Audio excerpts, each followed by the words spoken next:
Kæru austfirsku vinir, altörir vinir, ef svo mætti segja. Hér með sendi ég þér í þessu bréfi kærar kveðjur og lykilinn að Hvammi. Þá enginn lækur ljóðaði Hvammurinn glaður og góður. Verið blessuð öll börn og björn, Jóhannes Kjarval.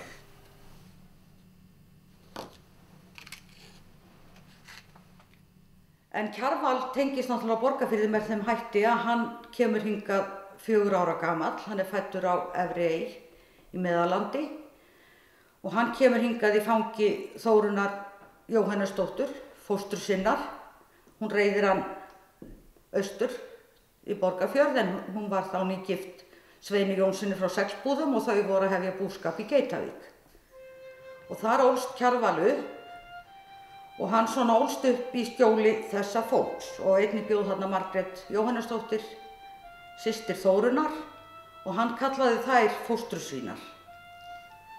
Og Kjarval elst svo bara hér upp eins og aðrir við sveitastörf en var snemma mjög listneigður.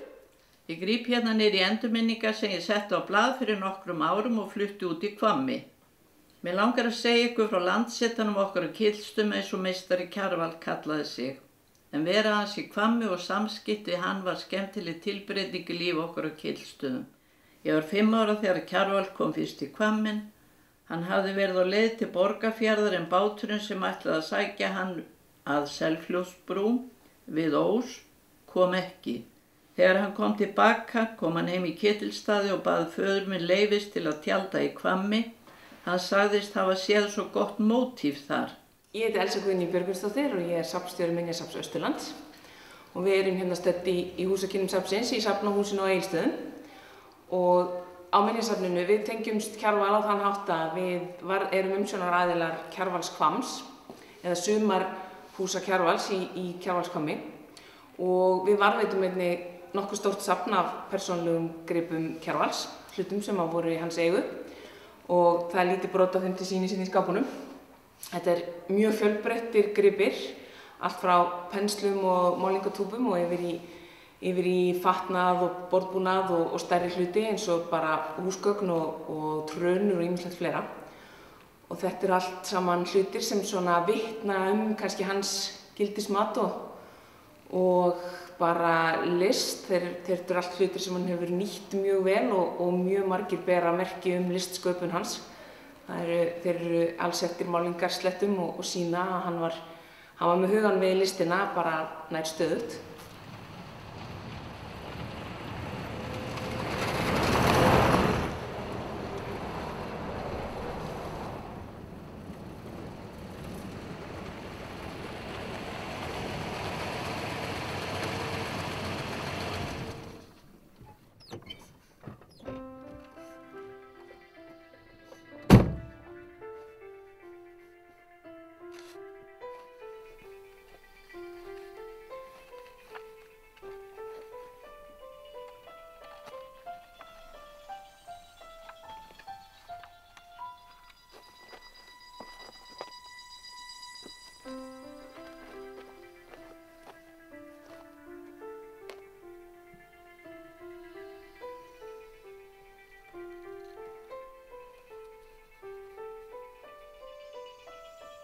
Áfram!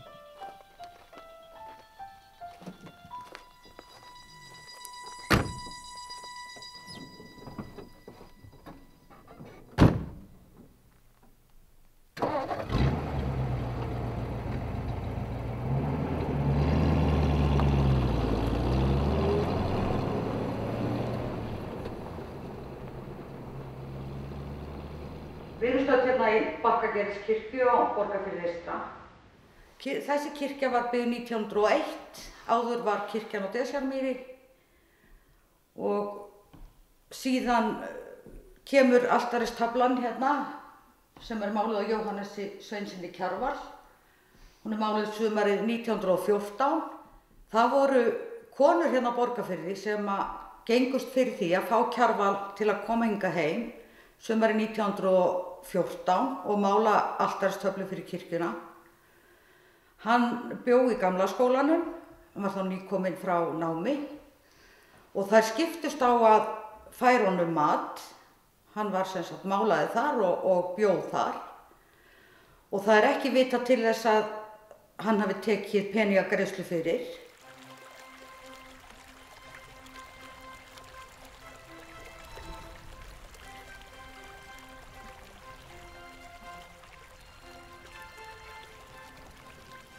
Já, nú hefur ferðinni seinkað.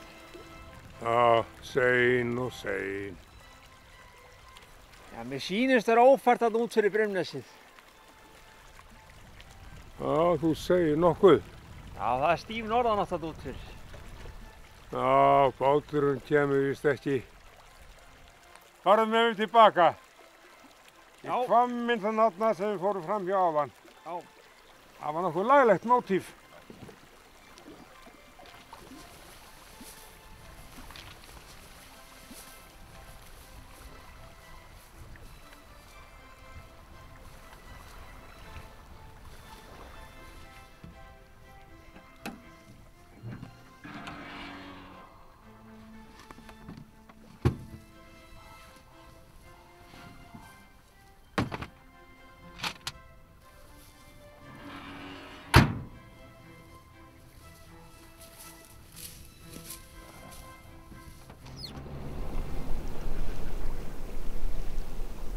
Já, Kjarval var náttúrulega að mér skilst mjög sérstakur persónuleiki og hann náttúrulega málaði, eða virðist hafa nýtt hvert tækifæri til þess að mála og fá útrás fyrir sköpunarþörfina. Hann er ekki bara að mála á striga, hann er að mála á aðra hluti eins og þessir gripir hérna bera með sér. Og eins og ég segi, það virðist mann eins og listin hafi svona verið honum, ég bara allt hafi snúist hana. Það eru ótrúlegustu hluti notaði bara til að blanda liti og maður sér bara ummerki á fötum og hlutum að hann hefur alltaf verið að mála og listin hefur náttúrulega verið algjör ástríða hjá honum og það var bara þetta sem hann lifði fyrir alveg frá því að hann bara var ungur drengur og það að vera þarna í Hvamminum bara vikum og mánuðum saman og bara láta daginn snúast það að mála listaverk, þannig að segir sitt hans, bara, já, hans list og gildismat og ástríðu. Jón Helgason biskup vísiteraði Borgarfjörð eitthvert sinn og sá þá þessa töflu í fyrsta sinn og var svo sem ekkert harla glaður með hana því að Kristur er í hvítum klæðum og það er ekki venjan að hann sé málaður í hvítum klæðum fyrr en eftir upprisuna.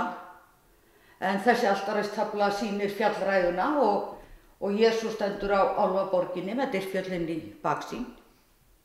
Já, Borgfirðingar töldu sig þekkja andlit á altaristöflunni og ég hef heyrt það að menn hafi talið að konan hér sem heldur á þessu litla barni, hérna í forgrunni, sé Sigurlaug Helgadóttir, húsfreyja á Hjallhól með fósturson sinn, Björn Helgason og fleiri andlit telja menn sig þekkja.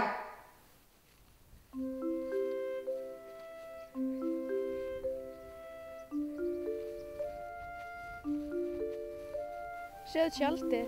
Hver er búinn að tjalda hér? Ætli pabbi veit að þessu?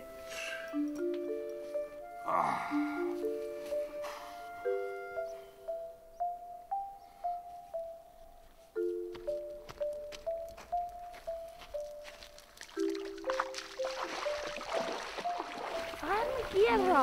Á hann einhver sunnskilu?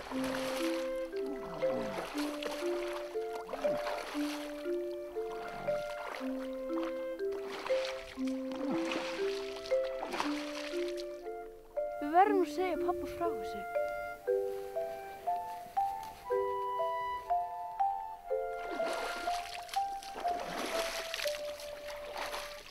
Hérna er ég með blýans teikningu og ljóð. Þetta er teiknað á sígarettukartón sem hafði verið rifið í sundur, því að ýmist er hún svona eða svona. Og ég ætla að lesa fyrir ykkur það sem stendur hér.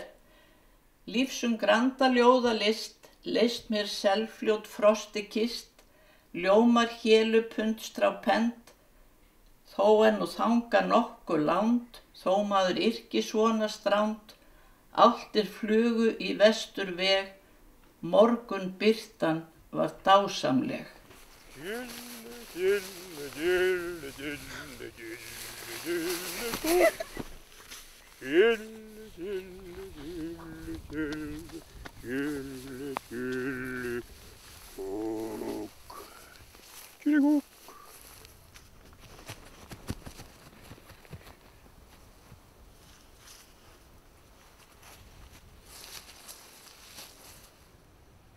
Hvammurinn sá arna hefur djúp áhrif á huga minn. Hvammurinn við klettinn, þarna fyrir ofan fljótið. Ég dreymdi yndislegustu drauma og sá liti sem ég hef aldrei séð fyrr. Það er sagt að í klettunum búi huldufólk. Ég langar að byggja þarna sumarhús. Það er nú ekki alveg útilokað. En viltu ekki koma inn fyrir og fáðu smá hressingu? Geri svo ef þú vilt. En sérðu útsýnið? Þarna blasa Dyrfjöllin við. Það er hvergi betra útsýnið við Dyrfjöllin.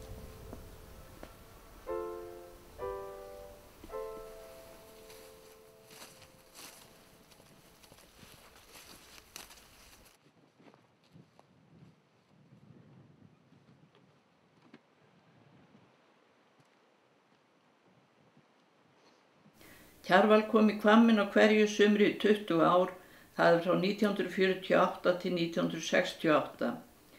2 fyrstu árin var hann í tjaldi en lét svo byggja húsið sem haft er á orði að það hafi verið eina húsið sem hann eignaðist ævina. Seinna komu fleiri byggingar, bátaskýli og geymsluskúr.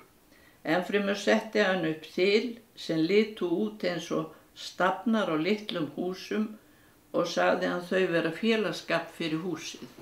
Já, hér höfum við grip sem kemur einmitt úr Kjarvalshvammi. Það eru til margar skemmtilegar sögur Kjarval og ein þeirra fylgir þessum hlut sem var staðsettur í hvamminum sjálfum. Þetta er sem sagt hús eða gafl af húsi sem Kjarval smíðaði og setti þannig í brekkuna við litla sumarhúsið sitt, þar sem hann dvaldi náttúrulega á sumrin, og sagan segir að hann hafi smíðað þessa litlu eftirlíkingu af húsi og sett hann í brekkuna til þess að sumarhúsið hans litla yrði ekki einmana á veturna þegar hann var ekki á svæðinu.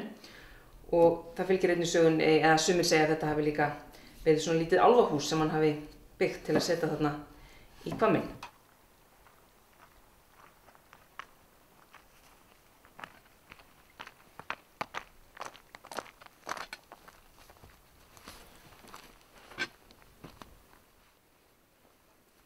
Hvaða asi er á okkur? Við megum ekki trufla við vinnuna. Vinna og vinna, ég er nú bara að krota.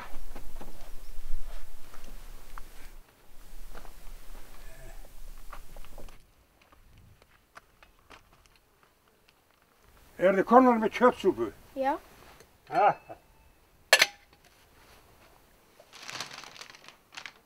Má bjóða ungu stúlkunum tómötur frá Spánjá.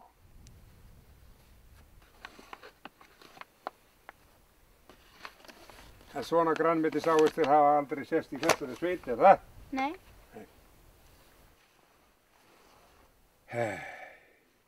Nú finnið þið nýtt bragð sem þið hefðu aldrei fundið áður.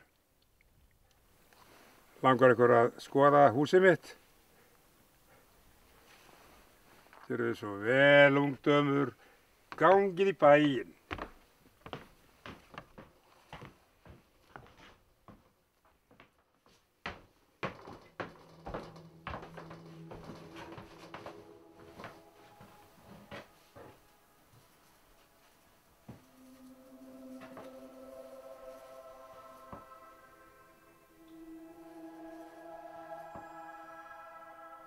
En svona í minningunni þá þarna lítil kamína og það lokrekkja sem hann svaf nú reyndar aldrei í og rúm.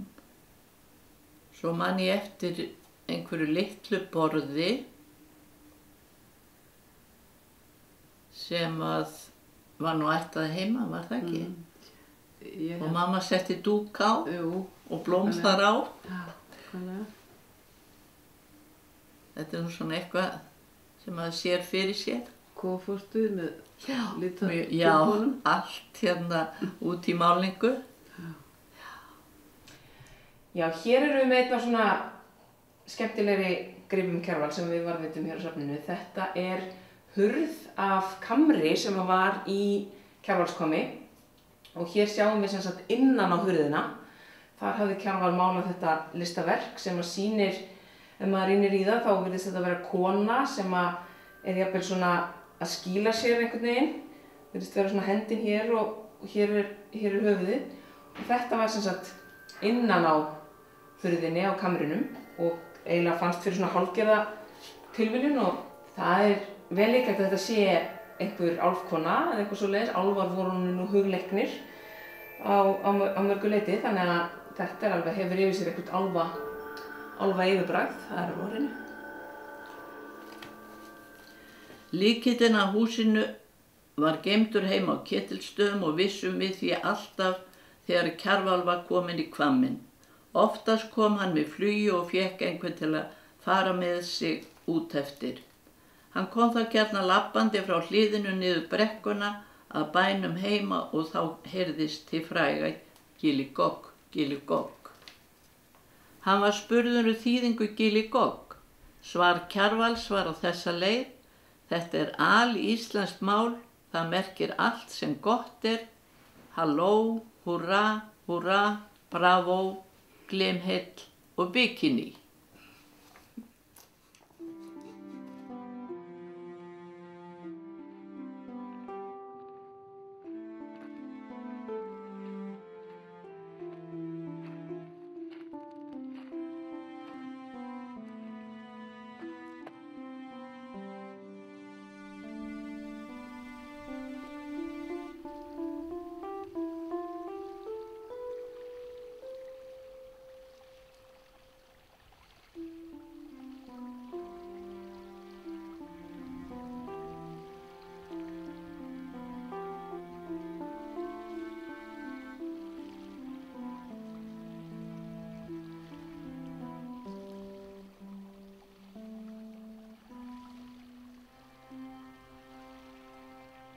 En þegar við lánuðum altaristöfluna suður í Kjarvalsstaði, þá var sent varðskip til að sækja hana. Og ég veit svo sem ekki hvort að það rétt eða hvort að það líka flökkusögn að hún hafi ekkert verið tryggð því að hún væri ómetanleg. Það breytti engu máli hversu hún væri tryggð fyrir háa upphæð. Ef hún glataðist þá væri það bara óbætanlegt tjón. En ég ætla aðeins að segja ykkur frá þessari mynd sem hangir hér á veggnum hjá mér. Hún þannig tilkomin að móðir mín tók blóm úr garðinum heima og færði honum inn í Hvamm. Svo nokkru seinna, eða þegar móðir mín átti afmæli, þá kom hann heldur betur færandi hendi því að hann kom með þetta málverk sem af blómunum og umhverfinu í Hvammi. Við varðveitum hér á safninu nokkuð magn textíla eða sem sagt föt sem hann Kjarval átti, meðal annars þessa úlpu hér sem einmitt vel eða mikið notuð eins og sést og hefur verið notuð við listsköpun greinilega. Hann hefur eflaust málað einhver fræg málverk í þessari úlpu. Komið sæl. Sæl og blessuð, blessaður, blessaður. Komið þið öll blessuð og sæl, blessuð. Við hvern ertu að tala? Í dag sunnudagur og þá heilsar maður.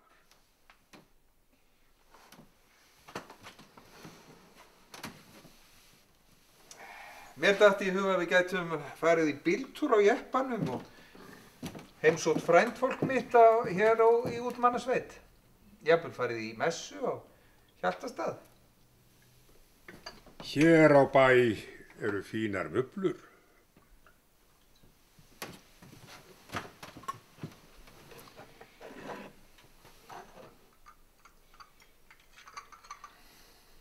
Má ég gefa þér gott ráð, herra Jóhannes Kjarval? Ég þigg gjarnan góð ráð og gefðu strax næsta manni.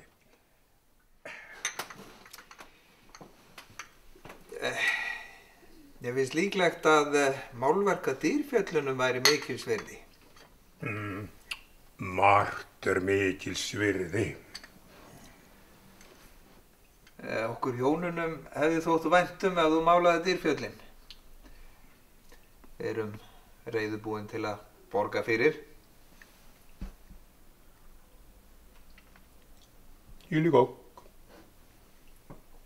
Gilligokk. Gilligokk. Gilligokk. Gilligokk. Gilligokk. Gilligokk. Gilligokk.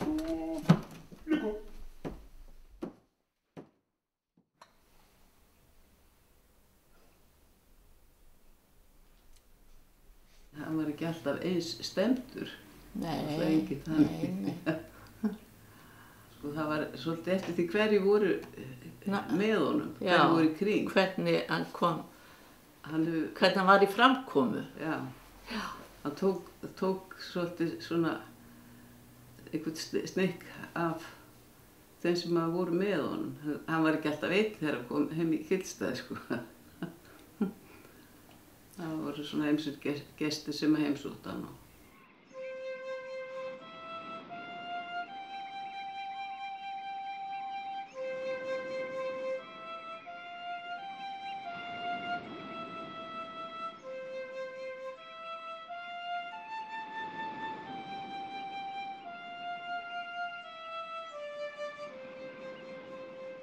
Hérna er ég með bók sem fjallar Sigfús Kristinsson á Austfjarðarrútunni sem keyrði sem sagt rútuna frá Akureyri til Egilsstaða á þessum tíma. Þessi bók er eftir Vilhjálm Einarsson og heitir Dömur, draugar og dandimenn. Og hér segir sem sagt Sigfús svo frá. Meðal farþega minna fyrr og síðar var Kjarval í sérflokki. Fyrstu ár mín á rútunni var hann álíka árvis og farfuglarnir. Hann kom alltaf austur til að mála hluta að sumri. Rétt utan við Eiða kom hann sér upp sama stað. Þarna undi meistarinn sér vel og aldrei betur en þegar þrösturinn kom í dyrnar hjá honum til að fá brauðmóla og kýrnar funduðu í hvamminum. Kjarval var mikill smekkmaður þegar kom að klæðaburði og það má kannski segja að hattarnir hafi svona verið hans aðalsmerki. Hann var yfirleitt með einhvers konar höfuðfatt og oftar en ekki svona fallega hatta. Það sést á mörgum myndum á honum og þeir voru á öllum stærðum og gerðum. Það er til dæmis eins og þessir hér, sparihattarnir, það eru svona í fínnikantinum og svo líka eins og þessi hér sem er greinilega vinnuhattur sem hann hefur eflaust málað mjög margar myndir með þennan á höfðinu. Það sést að hann er alsettur málingarslettum og maður getur ímyndað sér að hann hafi málað margar frægar myndir með þennan á höfðinu og maður getur kannski líka ímyndað sér að það hafi stundum gengið mikið á þegar hann var að mála því að það hefur greinilega slest mikið á hattinn. En svo sést það líka á höttunum að málningin og penslarnir hafa nú ekki verið langt undan því að á flestum þeirra eru einhverjar málingarslettur eins og sjást hér og hér á barðinu. Já, þau eru fleiri höfuðfötin sem hafa varðveist frá Kjarval, til dæmis þessi fallega húfa hér, marg lit og munstruð sem einhver góð kona eflaust hefur prjónað handunum. Bara málað út í eitt og... Þess vegna mátti ekki ónáða hann. Já, hann var ekki að stoppa til að borða. Nei. Eða sofa. Nei. Hann var bara alveg eins og hann væri sko bara í öðrum heimi. Nei.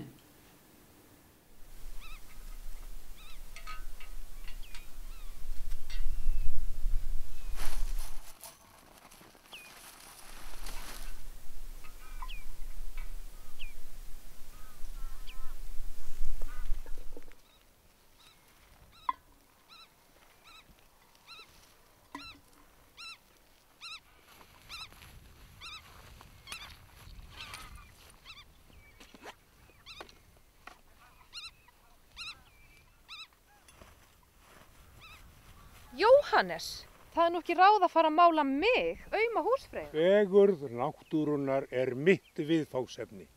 Já, en nú ekki dyrfjöllin fallegra mótíf? Kyrrar.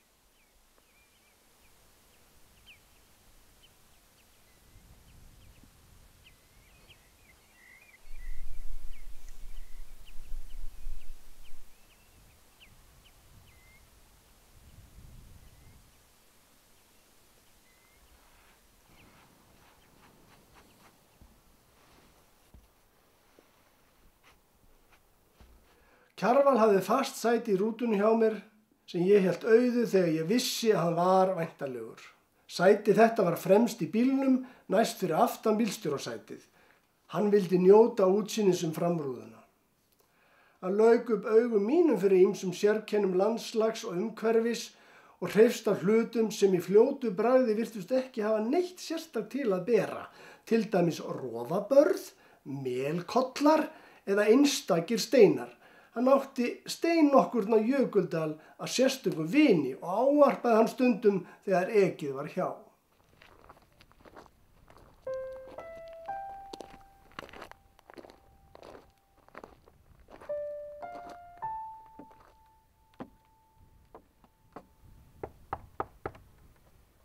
Jóhannes.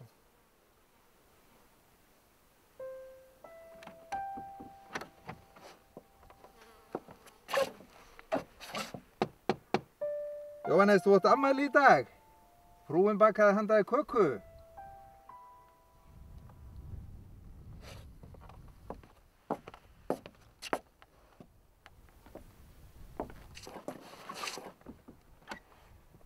Þú ert búin að sofa í allan dag, kæri vinur.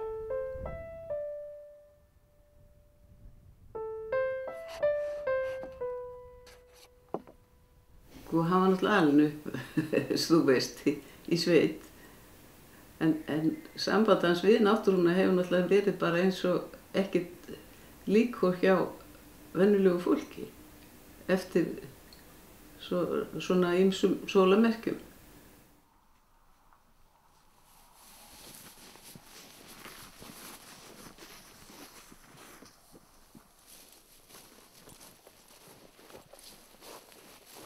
Hvað ertu að gera? Ekki trufla mig. Ég ætla að vera listmálari. Viltu það, ungi maður? Þá skal ég segja þér kollegi hvað ég að gera. Ég að skoða litbrigði náttúrunnar. Hvað það? Það eru litirnir sem við mennirnir sjáum ekki. Ég sé liti. Rétt. Þetta litaspjald náttúrunnar.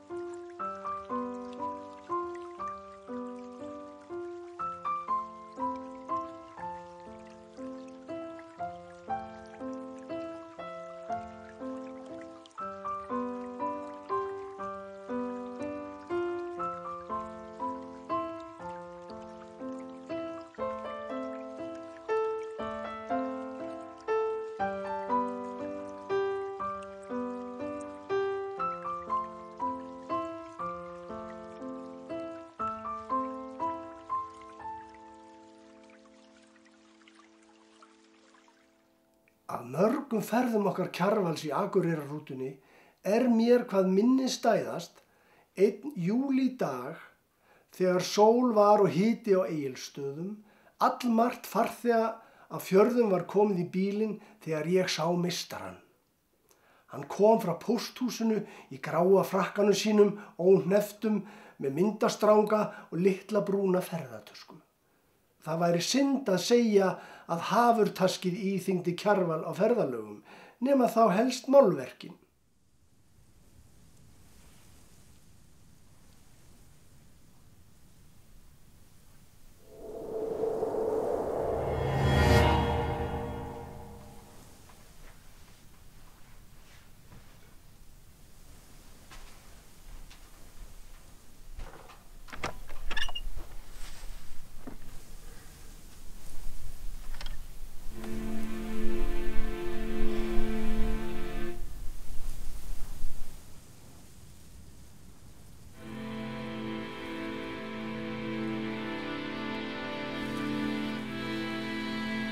Já, hér eru til dæmis gripir sem að vitna listsköpun hans. Hér eru við með vinnuvettlinga sem hann hefur notað til að hlífa höndunum. Þeir eru allsettir í málingu.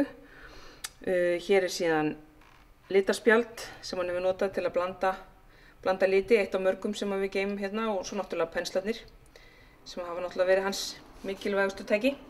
Og svo erum við hér með tvist sem hann hefur notað til að hreinsa penslana. Úr frásögn eftir Guðnýju Pétursdóttur, og hún segir frá því að laust fyrir 1930 er Kjarval á Borgarfirði og þá er hann að teikna þessar mannamyndir, hausana sem við köllum hér, og það vitnar eftirfarandi frásögn Guðnýju Pétursdóttur.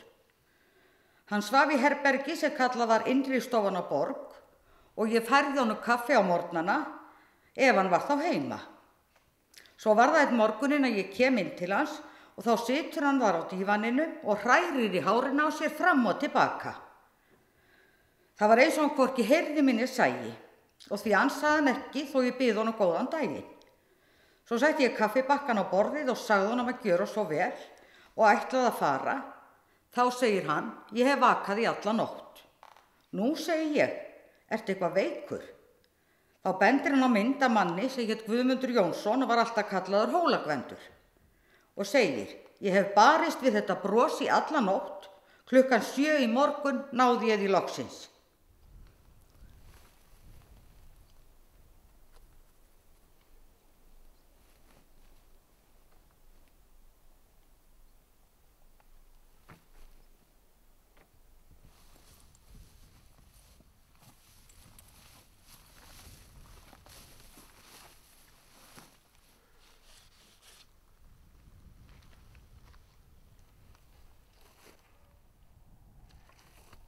Má bjóða ykkur Kaliforníu sveskju.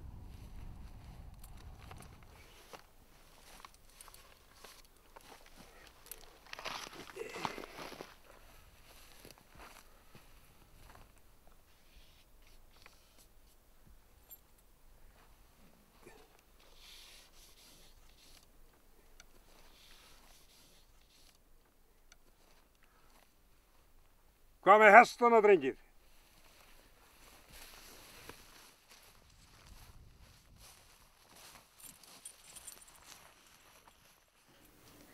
Í bátaskýlinu geymdi hann báti sinn Gullmáð sem hann reri á úr Ósi Selfljóts til Borgarfjarðar.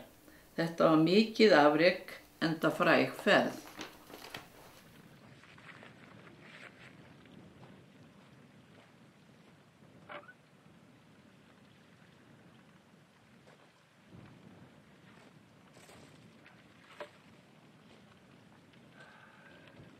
Hér inni er þessi frægi bátur Gullmáðurinn sem hefur ekki séð dagsins ljós í 50 ár. Nú ætla ég að opna hérna fyrir þessum bát.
Kjarval sigldi á þessum bát frá Unaási og yfir á Borgarfjörð 1959. Síðan þessu bátur ekki verið hreyfður. Hann verið hér inni semst í rúm 50 ár. Og það var Ásgeir Sigurðsson skipstjóri á Esju sem gaf Kjarval þennan bát.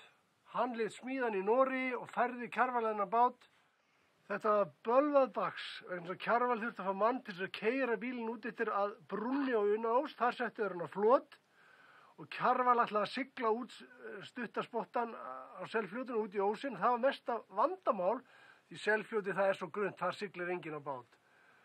Og hann þurfti að fara úr bátnum mörgum sinnum og draga hann út í álinn því hann var alltaf að stranda en loksins komst hann svo út á haf og þar náði hann í vind og þar náði hann að sigla þessa ferð sem skipta hann einhverju svona miklu máli. Sko, hérna eitthvað segl. Þetta sennilega fokkan, sko. Hérna fokkan bara alveg. Já, hérna hér. Hérna þessi kefar.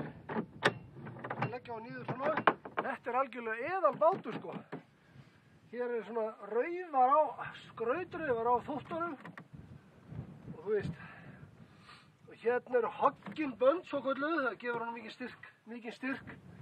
Þetta svaka flottur bátur, vel smíðaður. Súðbyrðingur. Þetta víst að Noregi. Þetta alveg hér mastið verið. Þetta stór glæslu. Þetta svolítið svart. Rík á þessu. Hérna svo stýrið. Ef maður að sigla, þá verður maður að hafa svona stýri til þess að þetta er seglbátur. Sjáðu, þetta svaka flott. Þetta smíðað á einhverjum harðiði. Þetta sko alvöru. Og ég sé ekki betur en þessi bátur sé alveg í fínu standi þó sé búið að standa henni 50 ár.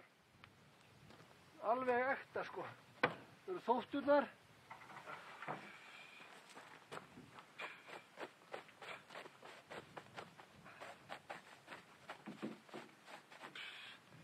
Þetta stórseglið sem Kjarval notaði. Það var að sigla sínum tíma.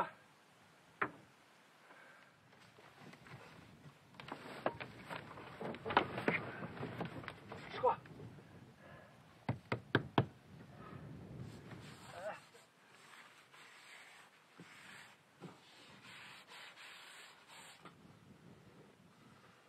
Og hér útskorin svona svokölluð skrautrönd. Fræsurönd hérna. Það gert með handhöfnum í gamla daga. Og þetta hnoðað, galvaniserað. Þetta eðalbátur, æðislegur bátur. Synd að hann skuli vera hér í myrkrinu, aleinn.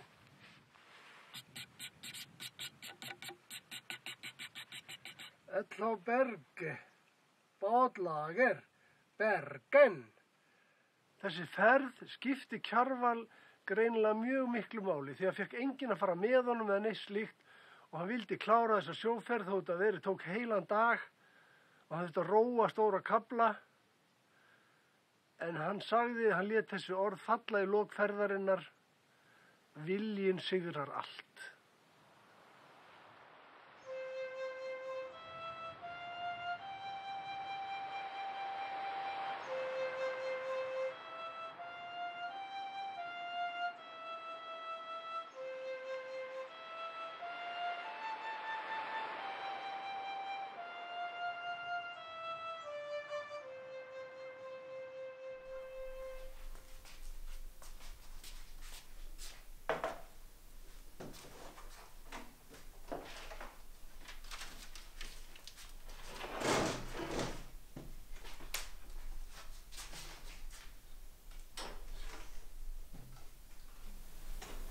Mörg málverka Kjarvals voru mjög stór og þegar hann málaði út í náttúrunni þá var hann með ramma eins og þennan hér. Þá átti hann í mörgum stærðum og þá gat hann strengt strigan á þennan ramma og festi með teiknibólum og þá gat hann málað náttúruna eins og hann sá hana.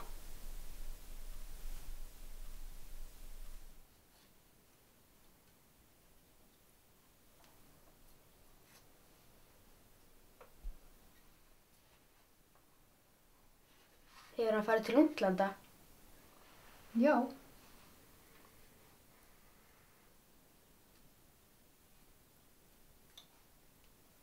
Er hann frægur?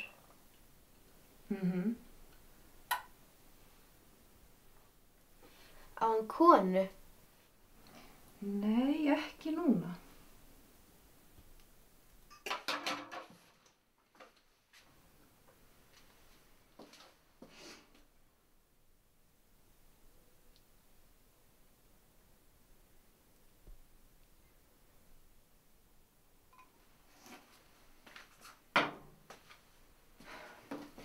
Þið megið ekki trufla hann þegar hann að vinna.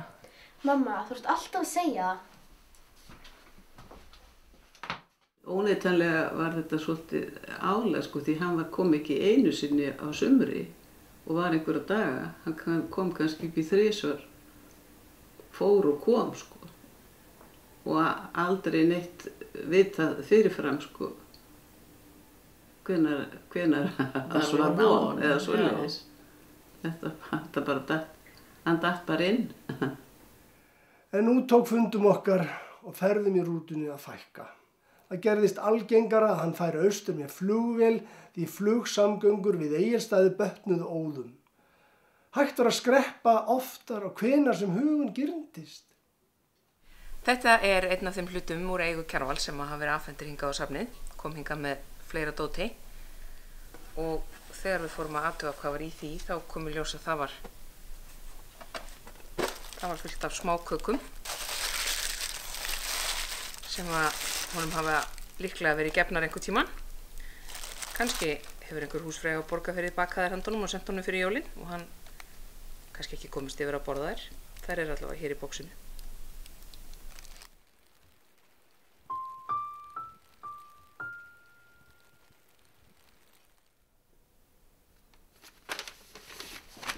Ég ætla að fara upp í Hvamm og athuga hvort það sé ekki allt í lagi. Hafi snjóað þó nokkuð. Gæti hafa skafið inn ef hann hefur skilið eftir opinn glugga. Já, gerðu það.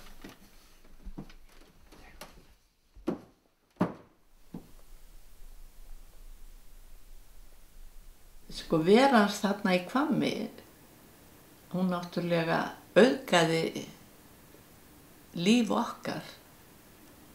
Það kom svona fjölbreytni og svona öðruvísi. Já. Og bara ekkert nema góðar minningar þennan mann þarna. Ég ánægju af því en vissulega fyrirhöfn en mikla ánægju.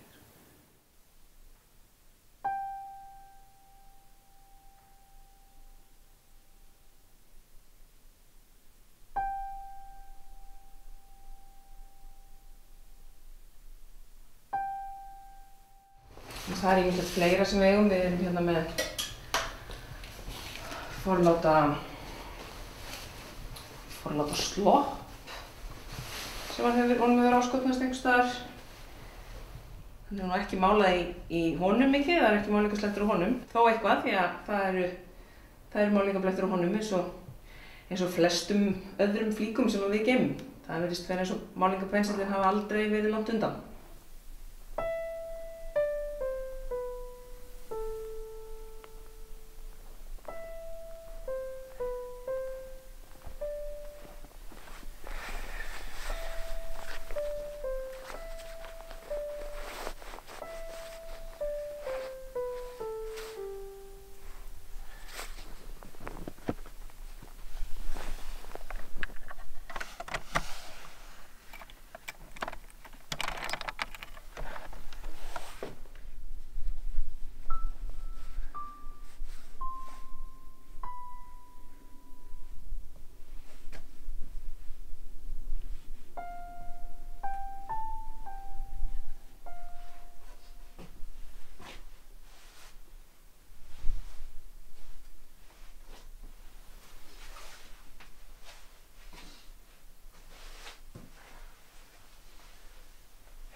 Maður leit náttúrulega upp til hans.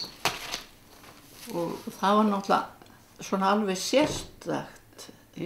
Samband einhvern veginn við þennan mann. Bárum virðingu fyrir honum. Sem hann alltaf skynjaði maður hvað var mikill listamaður þó maður hefði kannski ekki vita á því. Nei, einmitt. Svona sem hálfgerði krakki.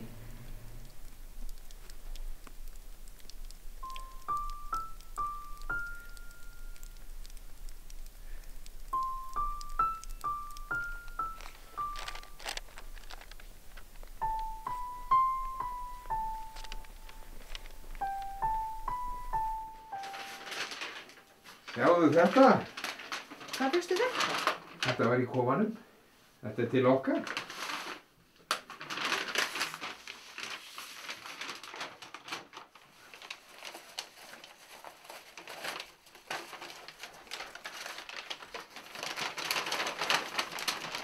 Hann málaði þá dyrfjöllin, þrátt fyrir allt.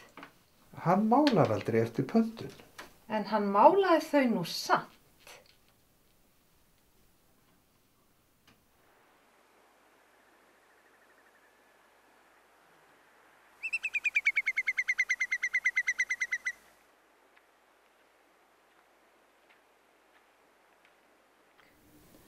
Sumarið 1968 kom hann í Hvamminn í síðasta sinn. Hann fór fyrir en hann hafði ætlað og var farinn þegar faðir minn ætlaði að heimsækja hann. Síðasta bréfi frá meistara Kjarval bar stuttu síðar og var þessa leið. Jæja, elskulega fólk, hér með sendi ég þá í þessu bréfi kæra kveðju skrifaða og lykilinn úr Hvammi. Þó engin lækur ljóðaði, er Hvammurinn glaður og góður. Hjaltastaða Þingá, himinsins bláu lönd. Hér hefur máttug norðurljóssins hönd, blað grænu búið sveitir.